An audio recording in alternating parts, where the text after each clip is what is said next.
Hi friends, എല്ലാവർക്കും നമസ്കാരം. ഇന്ന് ഞാനിവിടെ അടിപൊളിയായിട്ടുള്ള ഒരു വെണ്ടയ്ക്ക മെഴുക്ക് പുരട്ടിയുടെ റെസിപ്പി ആയിട്ടാണ് വന്നിരിക്കുന്നത്. അപ്പോൾ അത് എങ്ങനെയാണ് തയ്യാറാക്കുന്നതെന്നുള്ള വീഡിയോ നമുക്ക് കണ്ടു നോക്കാം. ഓക്കെ, അപ്പോൾ ഞാനിവിടെ ഒരു 10-15 വെണ്ടക്കായ എടുത്തിട്ടുണ്ട്. അതിങ്ങനെ ചെരിച്ച് കട്ട് ചെയ്തിരിക്കുകയാണ്. അങ്ങനെ എല്ലാം ഞാൻ കട്ട് ചെയ്ത് റെഡിയാക്കി വെച്ചിരിക്കുകയാണ്. ഇനി നമുക്കത് തയ്യാറാക്കാനായിട്ട് ഒരു പാൻ വെച്ച് കൊടുക്കാം. പാൻ വെച്ച് കൊടുത്തതിന് ശേഷം പാൻ ഒന്ന് ചൂടായി കിട്ടട്ടെ. ചൂടായ പാനിലോട്ട് ഞാൻ അല്പം വെളിച്ചെണ്ണ ഒഴിച്ച് കൊടുത്തിട്ടുണ്ട്.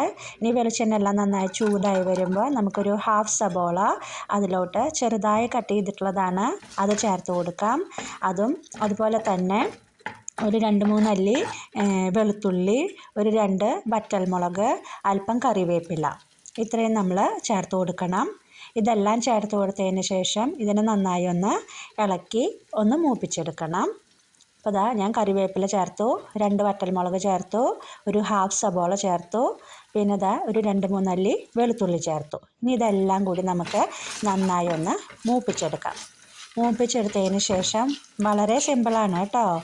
ഇത് എത്രയും പെട്ടെന്ന് നമുക്ക് ഉണ്ടാക്കാനായിട്ട് പറ്റും. ഒരു 4-5 മിനിറ്റിൻ്റെ ഉള്ളിൽ നമുക്ക് ഈ റെസിപ്പി തയ്യാറാക്കിയെടുക്കാനായിട്ട് പറ്റും.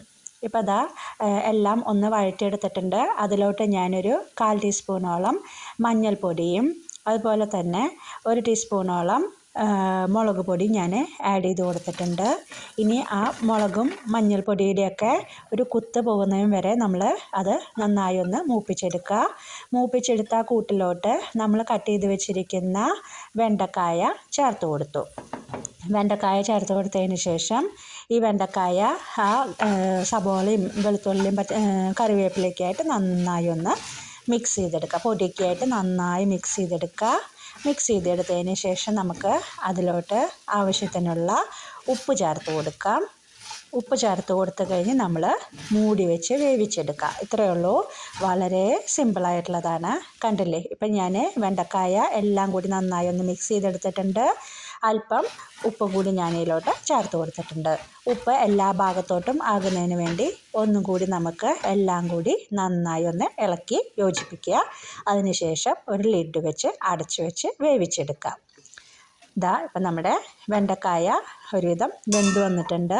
ഇനി അതെല്ലാം ഒന്നുകൂടി നന്നായി ഒന്ന് ഇളക്കിയിട്ട് കൊടുക്കുക. കണ്ടില്ലേ, വെണ്ടക്കായ എല്ലാം നന്നായി റെഡിയായി കിട്ടിയിട്ടുണ്ട്. അപ്പോൾ നമ്മുടെ അടിപൊളിയായിട്ടുള്ള വെണ്ടക്കായ മെഴുക്ക് പുരട്ടി ഇവിടെ തയ്യാറായി കഴിഞ്ഞു. അപ്പോൾ നിങ്ങളെല്ലാവരും തന്നെ ഇതൊന്ന് ട്രൈ ചെയ്ത് നോക്കണം കേട്ടോ. എന്നിട്ട് അഭിപ്രായം പറയാനായിട്ട് മറക്കരുത്. അപ്പോൾ നമുക്ക് അടുത്ത അടിപൊളിയായിട്ടുള്ള മറ്റൊരു റെസിപ്പിയായിട്ട് വീണ്ടും വരാം. അതുവരേക്കും നന്ദി, നമസ്കാരം.